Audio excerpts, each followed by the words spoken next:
Madam, ఈ ఆంధ్రజ్యోతి ఎండి Radhakrishna weekend comments తొలి పలుకులు పేరిట విష పలుకులు చిమ్మారని చెప్పాలి. చాలా అత్యంత జుగుప్సాకరంగా, నిజంగా జర్నలిజంలో ఉన్నటువంటి మాలాంటి వాళ్ళంతా సిగ్గుపడే విధంగా ఆ కామెంట్స్ ఉన్నాయని చెప్పాల్సి వస్తుంది. ఏమంటారు మీరు?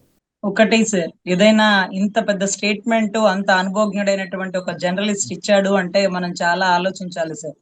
మొత్తం పాలిటిక్స్ ని మొత్తాన్ని డైవర్ట్ చేయడానికి ఇది కూడా ఒక డైవర్షన్ పాలిటిక్స్ లో ఒక భాగంగానే మనం భావించాలి సార్. చదువుకున్న విద్యావంతులైనటువంటి మనలాంటి వారం కూడా రాధాకృష్ణ గారు ఈ స్టేట్మెంట్ ఇచ్చారు అంటే ఎందుకు ఇచ్చారని ఆలోచించాలి, కానీ ఆయనలా ఇచ్చాడు అని మనం ఆలోచించబడలేదండి. ఇప్పుడు జగన్ గారు రాసిన లెటర్ మేరకు ప్రపంచ బ్యాంకు రుణాలు ఇవ్వడం ఆపేసింది. అంటే వాళ్ళు 5 ఏళ్లలో తీసుకున్న అప్పు మీరు ఇప్పుడే తీసేసుకున్నారు. అది కూడా అమరావతి మీద పెట్టి తీసుకుంటున్నారు. అమరావతి ఇంతవరకు డెవలప్ అవ్వలేదట. అమరావతి నుంచి ఒక ఇన్కమ్ కూడా సృష్టించే అవకాశమే లేదట. 14-19లో కూడా ఆయన కట్టింది సెక్రటేరియట్, లేకపోతే సచివాలయం, అసెంబ్లీ భవనాలు, హైకోర్టు, ఈ మూడేనండి. ఈ మూడే కట్టారు. మళ్ళీ ఇప్పుడు కూడా ఆయన అవే ఎత్తుకుంటున్నారండి. హైకోర్టు కింద ఖర్చు అవుతుంది. హైకోర్టు కట్టడానికి ప్లాన్ గీసిన దానికి 3,400 కోట్లు ఖర్చు అవుతుంది అంటూ అసలు ఒక్కొక్క స్క్వేర్ ఫీట్ కి 8,000 డిఫరెన్స్ అండి. చదరపు అడుగులకి 8,000 డిఫరెన్స్. కోటి స్క్వేర్ ఫీట్స్ కి ఎన్ని వేల కోట్లు తొక్కేస్తున్నారు, నొక్కేస్తున్నారు. కాంట్రాక్టర్లు ఎవరు అంటూ పార్లమెంట్ సాక్షిగా గొప్పగా మిథున్ రెడ్డి గారు మాట్లాడారండి. మనం వాటి గురించి మాట్లాడుకోవాలి. అరే, మా విడాకులు, మా విజన్, ఇవన్నీ పక్కన పెట్టి మా విగన్ అనేది ఎంత పాపులర్ అవుతుందండి. ఈ మూమెంట్ లో రాధాకృష్ణ గారు వెలుగులోకి వచ్చి ఒక స్టేట్మెంట్ ఇచ్చారు. రాజకీయాలు మొత్తాన్ని డైవర్షన్ చేస్తూ రాధాకృష్ణ గారు అలా ఎలా ఎందుకు మాట్లాడతారు, రాధాకృష్ణ గారు ఇప్పుడే ఎందుకు మాట్లాడారు అనేది మనం ఆలోచించాలా. ఇప్పుడెందుకు మాట్లాడారు అని ఆలోచించాలా. ఇన్ని సంవత్సరాల రాజకీయ అనుభవంలో ఇప్పుడెందుకు మాట్లాడారు? సో పూర్తిగా మన కాన్సన్ట్రేషన్ ని డైవర్ట్ చేస్తున్నారు. సరే, అలా కూడా డైవర్ట్ చేయనండి. ఆయన మాట్లాడింది మహిళల గురించి. అంటే ఎవరైతే జగన్ గారి మాటలు విని భార్యలని చెల్లెళ్ళగా భావించి చెల్లెళ్ళు కదా అని పెళ్లి చేసి పంపించేస్తారు వెన్నుముక లేని వైసీపీ కార్యకర్తలు. అంటే వెన్నుముక లేని ఒక మనిషి ఎలా బ్రతకగలడు? వెన్నుముక మనిషికి ఎంత నిలబెడుతుంది? అటువంటి వెన్నుముక బలంతోనే, అంటే పైన దేవుడు దీవెనలు, కింద ప్రజల ఆశీస్సులు నాకెప్పుడు నిండుగా ఉంటాయి అంటూ ఒక రాజకీయ ప్రత్యర్థి, ఒక ప్రతిపక్ష నాయకుడు తన ఒంటరి పోరాటాన్ని చేస్తున్నాడు. అది ఎంత ఆశ్చర్యం అంటే, మనము మహిళలు కదా వెళ్ళి గొడవ పడాలా, లేకపోతే మహిళలు కదా వెళ్ళి అడగాల? అంతమందిలో ఒక రోజా గారు మాట్లాడుతున్నారు, కానీ వైసీపీ మహిళా కార్యకర్తలు, వైసీపీ మహిళా లీడర్లు వీళ్ళు కదా పోయి ధర్నా చేయాలో, రాస్తారోకో చేయాలో, ఎక్కడ చేయాలి? ఆంధ్రాలో చేయాలా? అంటే ఆంధ్రాలోనే కదా వైసీపీ ఉంది. ఒక పంగా ఇక్కడ, ఒక పంగా అక్కడ. ఆ రేవంత్ రెడ్డి దగ్గర వారి జనం, లేకపోతే inner ring road, outer ring road దగ్గర వారి సామాజిక వర్గం బలంగా, బలోపేతంగా, ఆర్థికంగా నిలబడి ఉన్న తెలంగాణ, ఆంధ్ర. వాళ్ళంటే 2 అంగలేస్తారేమో. వైసీపీ మొత్తం ఆంధ్రాలోనే ఉంది కదా. నేను ఇక్కడే నిలబడాలి, ఇక్కడే తలబడాలి, ఇక్కడే నా ప్రజలకి తోడుగా ఉండాలని ఒక నాయకుడు అనుకుంటుంటే, ఆంధ్రాలో, తెలంగాణలో 2 చాట కూడా తన సామాజిక వర్గాన్ని బలోపేతంగా, ఆర్థికంగా బలోపేతంగా, విదేశాల నుంచి ఫండ్ తో కూడా బలోపేతంగా, నిన్న మొన్న ఎవరో ఒక వారి కమ్మ సామాజిక వర్గానికి సంబంధించిన ఒక వ్యక్తికి ఏదో ఇచ్చినారు కదండి, ఎన్ఆర్ఐకి సంబంధించి. అవునండి, అవును. జయరాం ఎవరు? ఆయన పేరేంటండి? జయరాం అనుకుంటా. అవునండి. ఆయన ఇంటి పేరు ఏదో ఉంది, జయరాం గారు. సో ఈ జయరాం గారి కోసం ఎన్వి రమణ గారు వచ్చారు. ఈ జయరాం గారి కోసం పెమ్మసాని గారు వచ్చారు. మొత్తం తెలుగుదేశం వారి సామాజిక వర్గం. ఎక్కడో 1% అక్కడక్కడ చివరి కుర్చీల్లో కూర్చునే అవకాశం. అంటే వాళ్ళని వాళ్ళని డెవలప్ చేసుకోవడం, వాళ్ళని వాళ్ళని అమెరికాలో పంపించుకోవడం, వాళ్ళని వాళ్ళని ఆర్థికంగా బలోపేతం చేసుకోవడం. పెట్టరా పేరు అమరావతి, పిలవరా పేరు కమరావతి అంటూ పార్లమెంట్ సాక్షిగా స్టేట్మెంట్లు. సో మనమేదో అనాలని తాపత్రయపడలా, వారిలో వారే మేమింతే, మేము ఇలాగే ఉంటాం అంటూ మరొకసారి నిరూపిస్తున్నారండి. సో ఇక్కడ మేము గతంలో వాసిరెడ్డి పద్మ గారు పవన్ కళ్యాణ్ గారి గురించి ఒక మాట మాట్లాడినప్పుడు అండి, మేము మా పక్కనే మంగళగిరి పార్టీ ఆఫీస్ పక్కనేనండి మహిళా కమిషన్ చైర్పర్సన్ గారి ఆఫీసు. మహిళలందరం పోయి ముట్టడి చేసినామండి.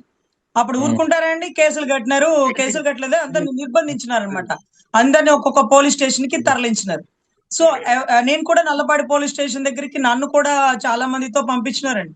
సో అంటే మహిళలని గురించి ఒక స్టేట్మెంట్ ఇచ్చినప్పుడు, వాళ్ళ అధినాయకుడు గురించి, వాళ్ళ అధినాయకుడు భార్య గురించి ఒక మాటలు మాట్లాడినప్పుడు, అక్కడ మహిళలు రియాక్ట్ అవ్వాలి.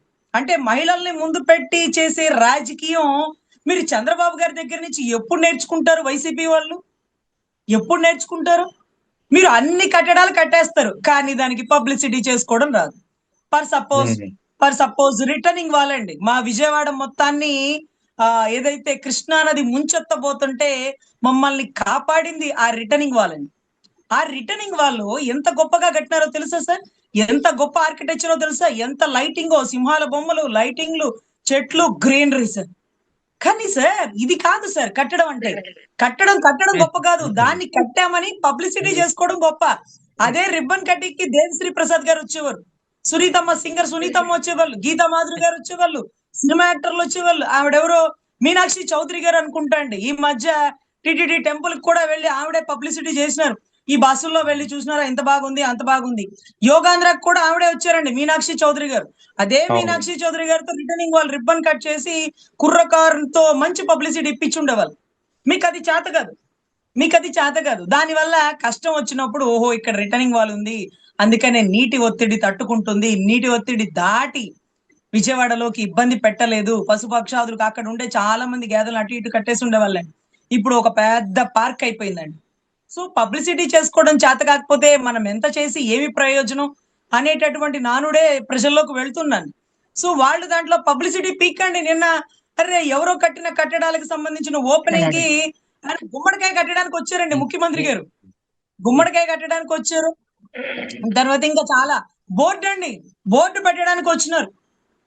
ఇదేంటి పబ్లిసిటీ అంటే ఇదే పబ్లిసిటీ. మరి ఏ రోజున్నా దిశ పోలీస్ స్టేషన్ ఓపెన్ చేసినారు? ఎక్కడన్నా జగన్ గారు వెళ్ళారా? రిటర్నింగ్ వాల్ కట్టినారు. ఎక్కడన్నా జగన్ గారు వెళ్ళి రిబ్బన్ కట్ చేసినారా? కనకదుర్గమ్మ సంబంధించిన వారధి ఓపెన్ చేసినారు. అక్కడ ఏమైనా రిబ్బన్ కట్ చేయడానికి వెళ్ళారా?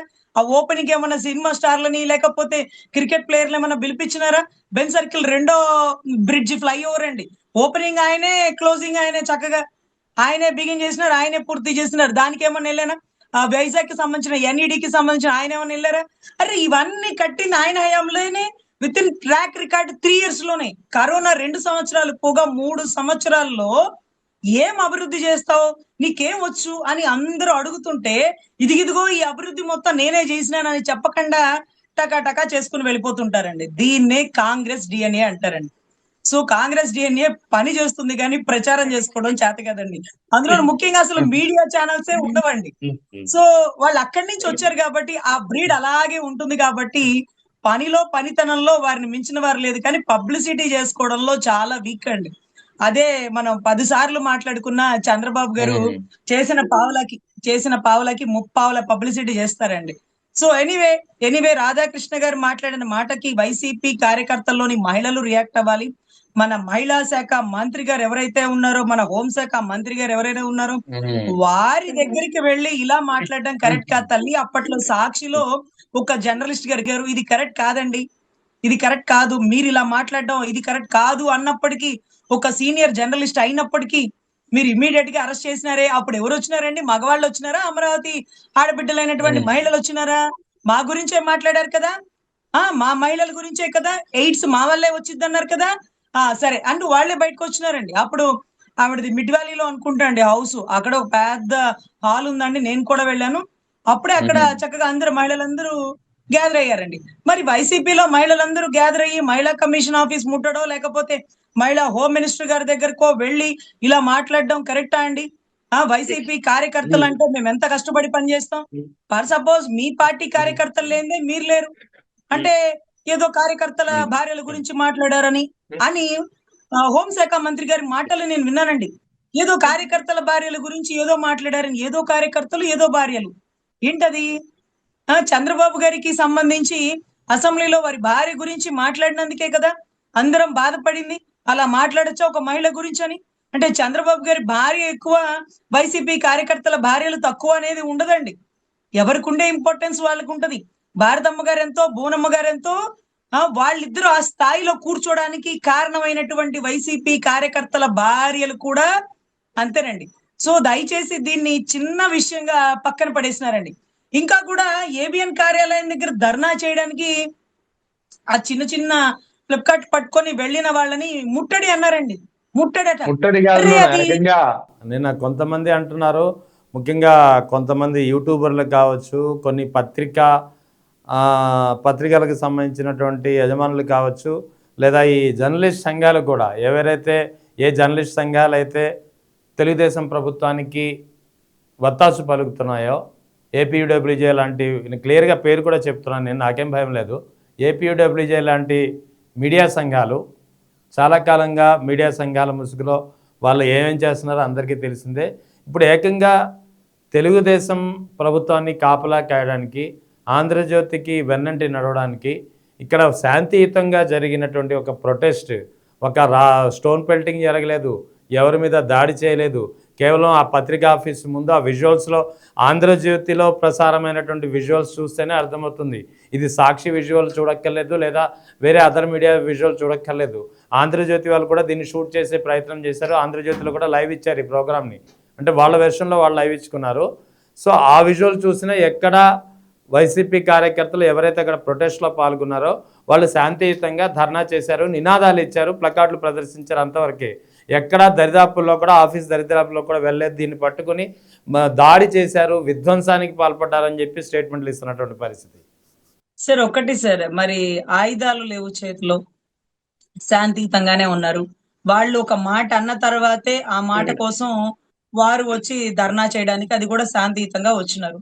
మరి ఆయుధాలు పట్టి ఆరకుండా, ఒక మంటని ఆరకుండా 7 గంటలు నిరంతరం దాడి చేసినటువంటి అంబటి రాంబాబు గారి ఇంటి మీద జరిగింది దాడి అంటారా, ధర్నా అంటారా, శాంతియుత సంఘీభావాలు అంటారా, లేకపోతే ఆయన నుంచి సారీ ఎక్స్పెక్ట్ చేయడం కోసం వస్తూ కుండీలు పగిలిపోయినాయి, కార్లు తగలబడిపోయినాయి, అద్దాలు పగిలిపోయినాయి, నిప్పులు పెట్టేసినాము అని మాట్లాడతారా? ఎంత దారుణం అంటే అసలు. పోనీలేండి, ప్రభుత్వం వచ్చింది కాబట్టి మాకు ఇంత ధైర్యం వచ్చింది. ప్రభుత్వం లేకపోతే మేము పంచాయతీ ఎన్నికల్లో కూడా బయటికి రామండి. మేము కర్రలు కాదు కదా, షర్టు ఇస్త్రీ కూడా చేసుకొని బయటికి రామండి. ఎందుకు ఇస్త్రీ దండగా? పని ఉంటే బయటకు వస్తాం, పని లేకపోతే ఇస్త్రీ ఎందుకు, బయటికి రావడం ఎందుకు?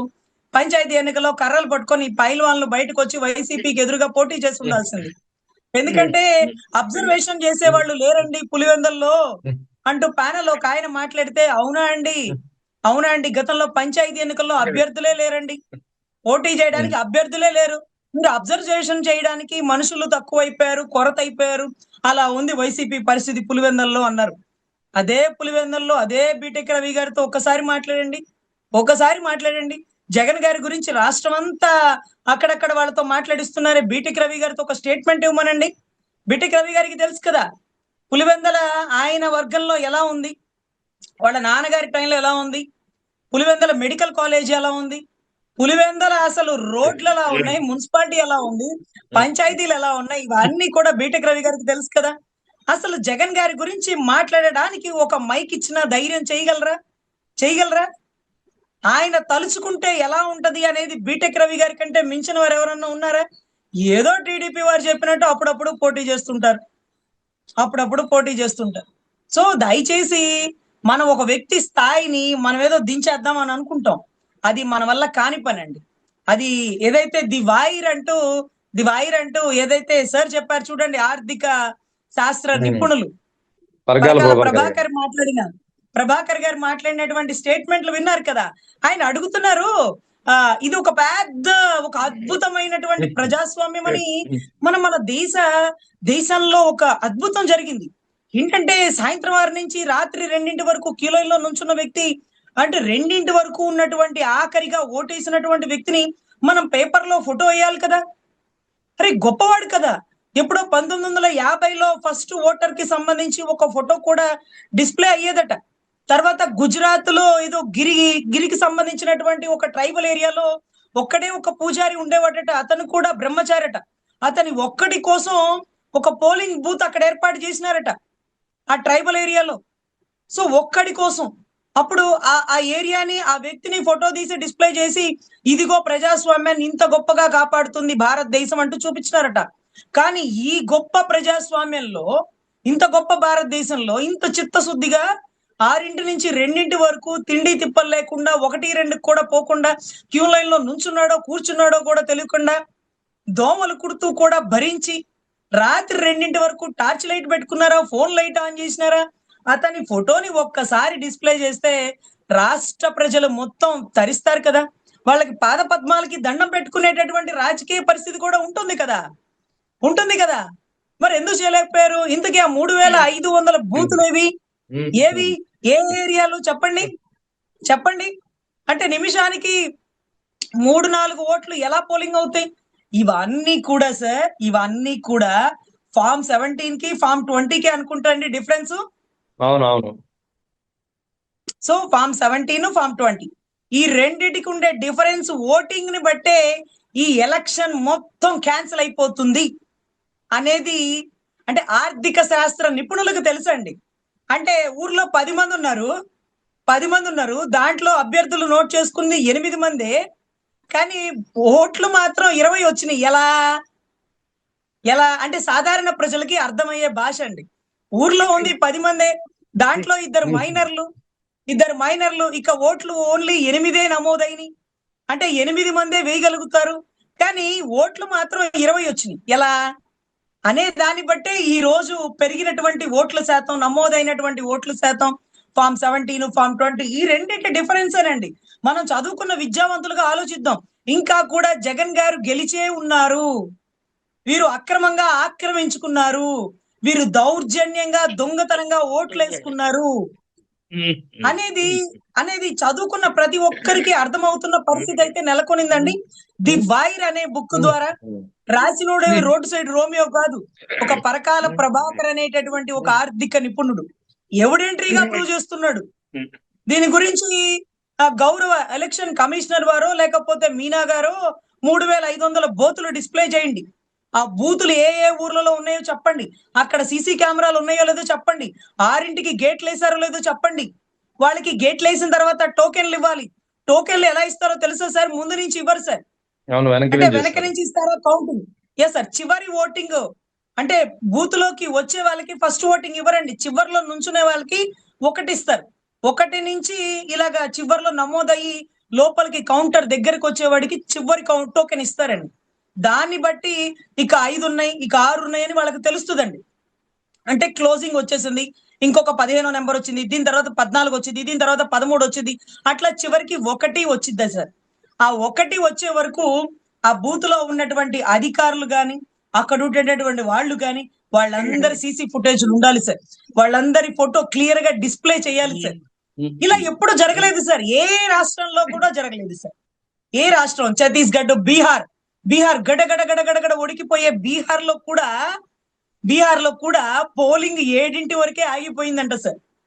అంటే 7తోనే అయిపోయింది, మాక్సిమం 8 ఉంటది. మనకేంటో ఓపిగ్గా రాత్రి 2 వరకు. సో వీటి గురించి మనం మాట్లాడేసుకుంటామేమోనని, లేకపోతే ప్రపంచ బ్యాంకు ఎందుకు లోన్లు ఇవ్వడానికి రిజెక్ట్ చేసిందని, అప్పులు ఇవ్వడానికి ఎందుకు రిజెక్ట్ చేసిందని, వారు అప్పులు ఇవ్వకపోతే పథకాలు ఎలా ఇస్తారు, పెన్షన్లు ఎలా ఇస్తారు, జీతాలు ఎలా ఇస్తారు, ఇవంతా చేతగాని వాళ్ళకి, అనుభవం లేనటువంటి వ్యక్తులు జగన్ లాంటి వాళ్ళంటే అకౌంట్ లో తీసుకొని పథకాలు ఇచ్చేస్తారట. అంటే ఖజానాలోంచి డబ్బులు తీసుకొని పథకాలు ఇచ్చేస్తారట. సంపదని సృష్టించడం చేత కాదట.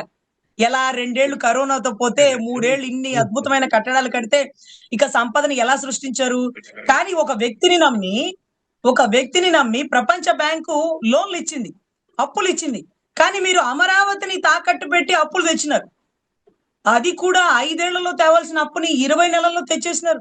ఇంక ఇవ్వకండి సార్, వచ్చేది మా ప్రభుత్వం, మేము ఈ అప్పుల్ని తాళలేము, ఈ అప్పుల్ని భరించలేము, మేము తిరిగి కట్టలేము, ఇక చాలా అయిపోయింది, స్లాబ్ రేట్ అయిపోయింది, ఇంకేమన్నా ఉంటే తాకట్టు పెట్టి తెచ్చుకోమనండి. ఏమన్నా ఉన్నాయా? హెరిటేజ్ ఏమన్నా తాకట్టు పెడతారా? అలాగా పెడతారా? అది వాళ్ళ భార్య వాళ్ళ కోడలది, వాళ్ళు ఎందుకు ఇస్తారు? సో తాకట్టు పెట్టి రాష్ట్రంలో మరి పథకాలు ఎలా ఇస్తారు, జీతాలు ఎలా ఇస్తారు, పెన్షన్లు ఎలా ఇస్తారు, రోడ్లు ఎలా వేపిస్తారు? ఇవన్నీ కూడా ఆశ్చర్యం అండి. సో మనం ఎక్కడ వీటి గురించి మాట్లాడేసుకుంటామో, మావిగన్ అని ఎక్కడ మాట్లాడేసుకుంటామో, అమరావతి వచ్చే వర్షాకాలంలో ఎలా ఉంటుందో చూపిస్తామో, ఇన్ని కట్టడాలకి స్క్వేర్ ఫీట్ కి 8,000 9,000 డిఫరెన్స్ ఎందుకు చూపిస్తున్నారు? ఈ 8,000 9,000 ఏ కాంట్రాక్టర్ అకౌంట్లకి వెళ్ళిపోతారు? ఏ కాంట్రాక్టర్లు ఏ ఎంపీల బినామీలో? ఇవన్నీ కూడా వెలుగులోకి రావాలి సార్. ఖజానా మొత్తం గండి కొట్టేస్తున్నారు. సో రాష్ట్ర ప్రజలు రాధాకృష్ణ గారి మాటలకి తిరగబడాల్సింది ఆంధ్రాలో. ఉద్యమం చేయాల్సినది మహిళలతో, కలవాల్సింది హోంశాఖ మంత్రితో, మహిళా కమిషన్ చైర్పర్సన్ తో. ఏబిఎన్ ఆఫీసులకు వెళ్ళబళ్ళ, ఏబిఎన్ ఆఫీసులకి ఎమ్మెల్యే మగవాళ్ళైనటువంటి కొంతమంది కార్యకర్తలు వెళ్ళబళ్ళ. తిరగబడాల్సింది, ఉద్యమం చేయాల్సింది ఆంధ్రాలో. వైసీపీ కార్యకర్తలు ఉనింది ఆంధ్రాలో. వైసీపీకి వెన్నుముక లేదన్న స్టేట్మెంట్ ఇచ్చింది ఆంధ్రాకి సంబంధించినటువంటి మగవాళ్ళని. ఆడబిడ్డల్ని చెల్లెళ్ళుగా, అంటే భార్యలని చెల్లెళ్ళుగా భావించి పెళ్లిళ్ళు చేసి ఇంకొక మగవాళ్ళ దగ్గరికి భర్తలు పంపించేస్తారనమాట. ఇంత స్టేట్మెంట్ ఇచ్చిన మహిళా కమిషన్ చైర్పర్సన్ గారు మరి ఏం చేస్తున్నారో, ఇంకా ఆవిడకి ఫోన్ కాల్ రాలేదేమో, పైన సీఎం గారి నుంచో డిప్యూటీ సీఎం గారి నుంచో ఏం చేయాలనో. మరి ఇవన్నీ వింటూ కూడా గౌరవ డిప్యూటీ సీఎం గారు మహిళల గురించి ఎందుకు మాట్లాడతారు, కార్యకర్తల గురించి, ఇంట్లో ఆడవాళ్ళ గురించి ఎందుకు మాట్లాడతారు అని మహిళల గురించి మాట్లాడేటటువంటి అన్న ఎన్టీఆర్ గారు అన్న తర్వాత మళ్ళీ మా అందరికీ కూడా అన్న పవన్ అన్న, ఆయన మాట్లాడట్లేదు. బహుశా ఆయన ఎప్పుడు మాట్లాడాలి? వాస్తవానికి రాష్ట్రంలో గత కొద్ది రోజులుగా, కొద్ది కాలంగా చాలా తీవ్రమైనటువంటి పరిణామాలు జరుగుతున్నాయి. మహిళలకు సంబంధించినటువంటి మహిళలపై ఆకృత్యాలు, దాడులు జరుగుతున్నాయి.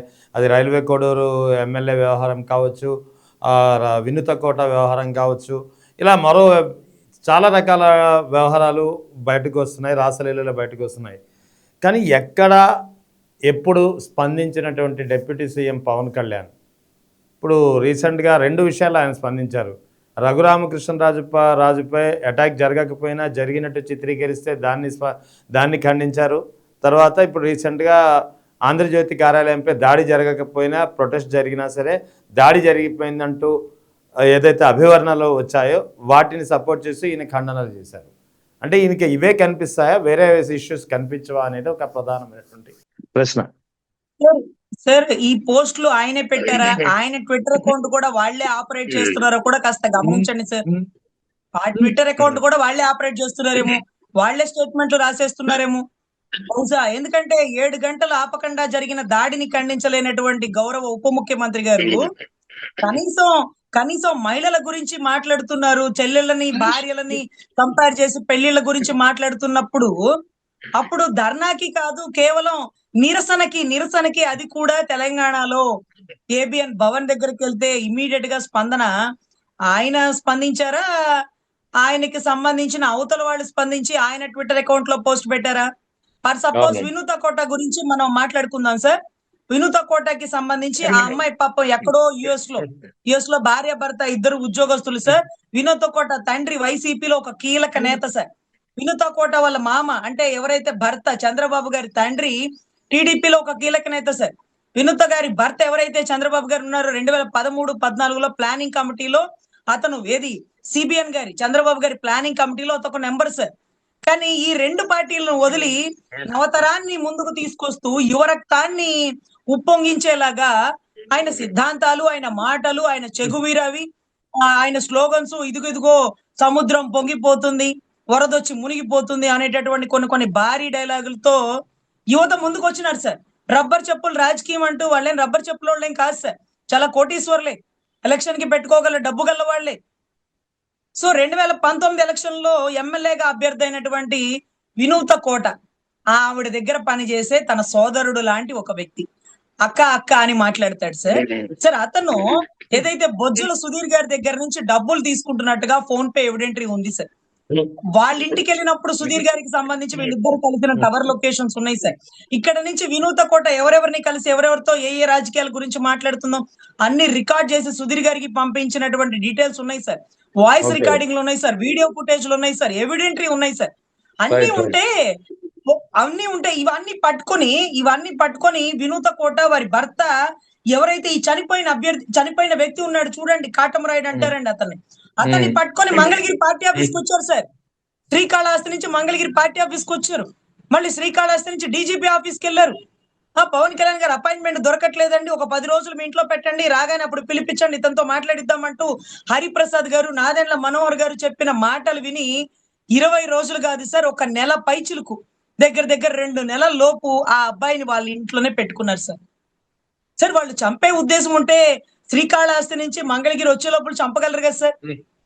అసలు చంపే ఉద్దేశం ఉంటే వాళ్ళు పవన్ కళ్యాణ్ గారి ఆఫీస్ దగ్గర ఎందుకు తిప్పుతారు సార్?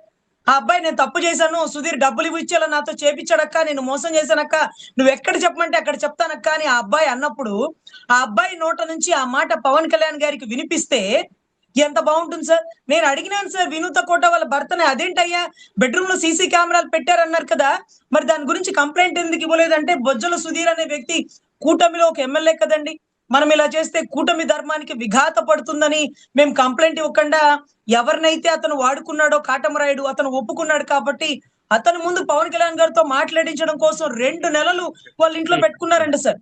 వాడు అప్పటికి పారిపోదామని 1వ అంతస్తు నుంచి దూకేస్తే కాళ్ళకి దెబ్బలు తగిలియంట సార్. అప్పటికి డాక్టర్ని ఇంటికి పిలిపించి ఆ అబ్బాయికి ట్రీట్మెంట్ ఇప్పించారంట సార్. ఒక వ్యక్తిని ఒకళ్ళు చంపాలనుకుంటే ఇవన్నీ చేస్తారా సార్? ఆఖరికి సార్ 2 నెలలు అయిపోతున్నాయి, వీడిని మరింట్లో భరించలేకపోతున్నాము, చాలా ఇబ్బందిగా ఉంది సార్, సార్ అపాయింట్మెంట్ ఎప్పుడు దొరుకుతుంది అంటూ నాదెండ్ల మనోహర్ గారి దగ్గర స్వయంగా కూర్చొని వినూత కోట వారి భర్త మాట్లాడితే ఆయన చెప్పింది ఏంటంటే, పంపించేయండి అమ్మా, ఇంట్లో ఎందుకు, లేదు సార్ పంపించేస్తే సుధీర్ ఇతను ఏమన్నా చేస్తాడేమో, లేకపోతే ఇతను ఏదైనా చేసుకుంటాడేమో, సార్ తో మాట్లాడించే వరకు, మనం కంప్లైంట్ ఇచ్చి అరెస్ట్ చేసే వరకు అతన్ని ఉంచుదాం సార్ అంటే, వద్దొద్దు పంపించేయండి, వాడు అతన్ని ఏం చేసినా అతను వాడిని ఏం చేసినా మనకేం పనమ్మా, మీకేం సంబంధం, మీకేం ఇబ్బంది లేదు, మేము మాట్లాడతాం కదా అని పంపించేయమన్నాడు సార్. అలా పంపించిన 10-15 రోజుల్లోనే ఈ ఘటన జరిగింది సార్. చెప్పండి ఇప్పుడు మీరు చెప్పండి, దీంట్లో వినూత కోట గాని వారి భర్త గాని చంపే ఉద్దేశం ఉంటే ఈ 2 నెలలు వాళ్ళ ఇంట్లో పెట్టుకుని ట్రీట్మెంట్లు ఇచ్చి, లేకపోతే అతను బతికుంటేనే కదా వాళ్ళకి ఎవిడెంట్రీ, అతను బతికుంటేనే కదా సుధీర్ ఎంత అరాచకం చేసి ఎంత డబ్బులు అతనికి పంపించి ఎంత పార్టీని డిగ్రేడ్ చేయడానికి, ఒక పార్టీలో ఉన్నటువంటి ఒక మహిళా నాయకురాల్ని అసభ్యమైన ఫోటోలు, పదజాలాలు, మాటలు ఇవన్నీ కూడా సార్. కానీ అలాంటి వ్యక్తిని సూసైడ్ చేసుకున్నాడా వీళ్ళే చంపేశారా తెలియదు, కానీ ఆ కేసు వీళ్ళందరి మీద పెట్టేసి మర్డర్ కేసులో ముద్దాయి వినూత కోట అని టీడీపీ సోషల్ మీడియా మొత్తం హల్చల్ చేసింది సార్. అరే నీ పార్టీ ఆఫీస్ కి వస్తే 2 నెలలు పవన్ కళ్యాణ్ గారి అపాయింట్మెంట్ ఒక ఎమ్మెల్యే అభ్యర్థికి ఇవ్వలేకపోయావా? ఎమ్మెల్యేగా పోటీ చేయలేదా? ఇంత గొప్ప అభ్యర్థులు సార్ వాళ్ళు. వాళ్ళు వాళ్ళు ఎక్కడో విదేశాల్లో ఉండేవాళ్ళు, లేనిపోని రాజకీయాల్లోకి వచ్చి శత్రుత్వాలు పెంచుకున్నారు. ఇప్పుడు సుధీర్ ఆ అమ్మాయి రాజకీయాల్లో పోటీ చేయకపోతే శత్రువు అయ్యేవాడు కాదు కదా.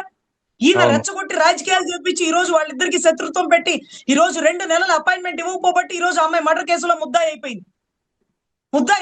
కానీ ఇదంతా ఎంత ఎవిడెంట్రీ సార్? మేము చంపే ఉద్దేశం లేదు సార్, చంపే ఉద్దేశం ఉంటే అతన్ని మా ఇంట్లో ఎందుకు పెట్టుకుంటాం సార్?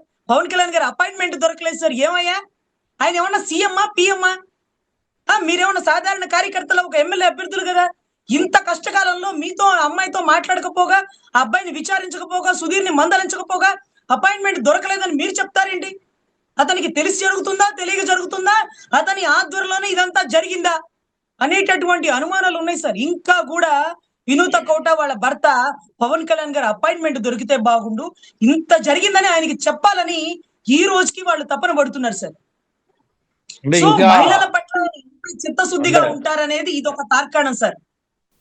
అంటే ఇంత బ్లఫ్, అంటే ఇంత నిర్లక్ష్యంగా ఉన్నా, ఇంత కళ్ళ ముందుట అధినాయకుడు పట్టించుకోకుండా ఇంకా ఎందుకు అదే పనిగా నమ్ముతున్నారు?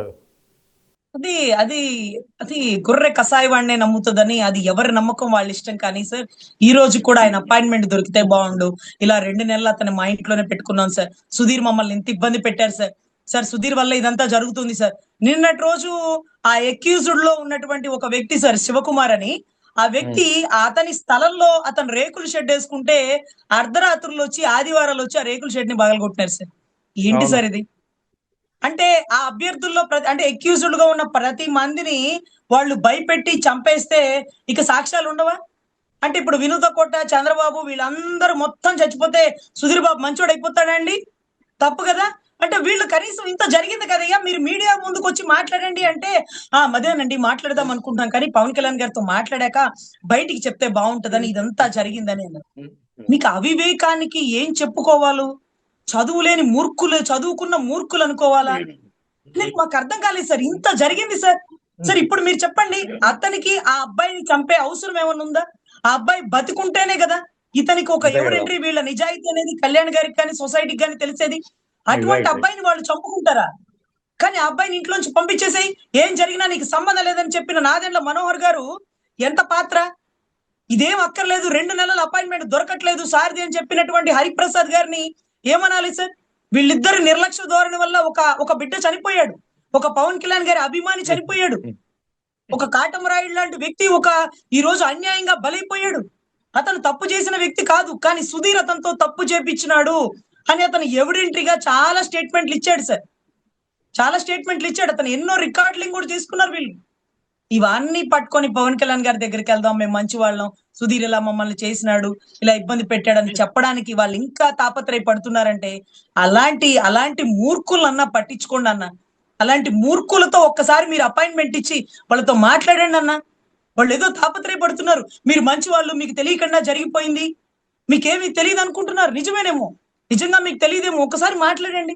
ఆ ఆడబిడ్డ ఇంకా కూడా పవన్ అన్నతో మాట్లాడాలి అని తపన పడుతుందంటే, సో ఎనీవే ఆడబిడ్డల పక్షాన కనీసం అపాయింట్మెంట్ ఇచ్చి వాళ్ళ బాధని వినాల్సినటువంటి బాధ్యత ఉన్నటువంటి గౌరవ ఉప ముఖ్యమంత్రి వర్యులు 2 నెలలు అపాయింట్మెంట్ ఇవ్వకపోవడం, దాని పర్యాసాన ఇదంతా జరగడం చాలా కడు శోచనీయం అండి.